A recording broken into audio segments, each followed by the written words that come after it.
So I want to make 3 brief points. You did pretty well when I was president, and I think I'm entitled to my opinion about who'd be better. 2, I don't think it's right to say that people have to vote for Donald Trump because the economy was better there. I don't believe that. And 3, I think you owe it to the rest of the world and to your own families and to everybody in between to preserve the Constitution and keep us moving forward. Now,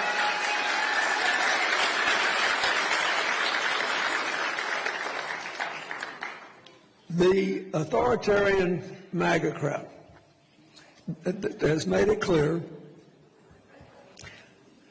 that the definition of a good administration under Trump would be to fill every single position, from the Supreme Court on down to the cabinet on down, every one, people who are unquestionably loyal.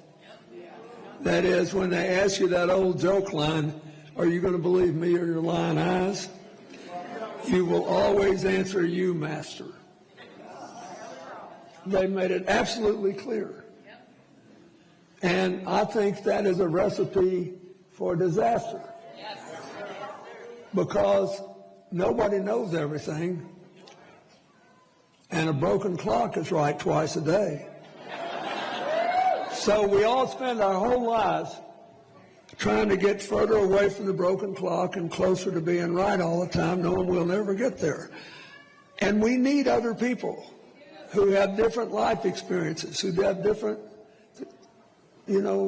areas of knowledge. We need that. And that's one reason I believe Kamala Harris will be a better president than Donald Trump. And don't minimize that. Don't minimize that. I was the second youngest person elected president and the third youngest to serve. Theodore Roosevelt was the youngest, and he was vice president, and President McKinley was killed.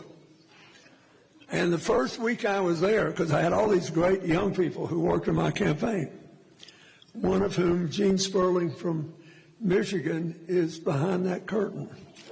And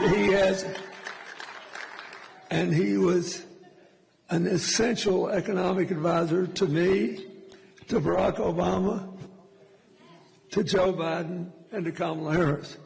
Where is he? Come here.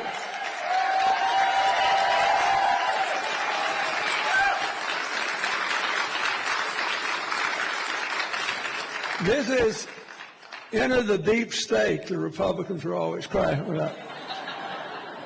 I used to go running down the mall in Washington when I was young and speedier, and this young woman came up to me one day when I was running on the mall and started criticizing me because it turned out she was going out with Gene and she thought he was working too hard and not available to her.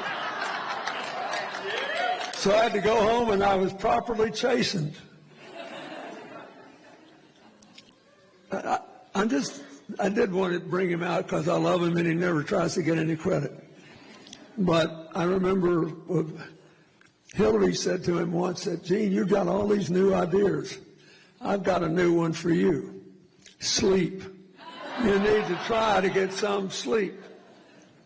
There never was anybody that I ever knew who worked longer hours, worked harder, trying to help every American get and keep a decent job. And I think that's an important thing. But he was there in the room. Everybody had, so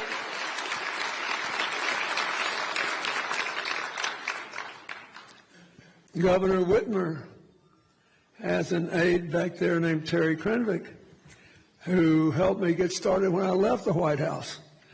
And I was morose when she left me because she was a good golfer and I could learn something from her.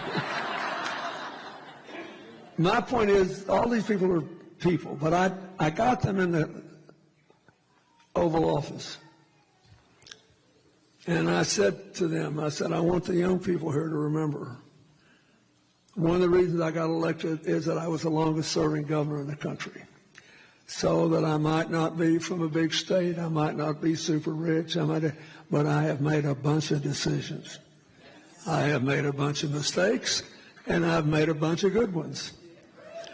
But what I know is, if any one of you in this audience ever come in to see me in the Oval Office and just tell me what you think I want to hear, we might as well shut the operation down and run the place with a computer. Nobody will ever be dismissed or diminished or sidelined for telling me what I don't want to hear.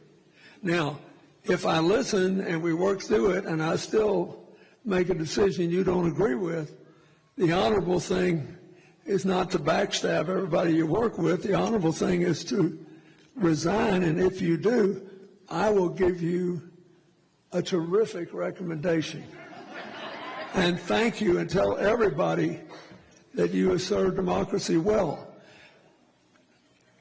Trump has made clear that if he gets to be president, there ain't going to be no recommendations for people who disagree with him. Loyalty first, last, and always.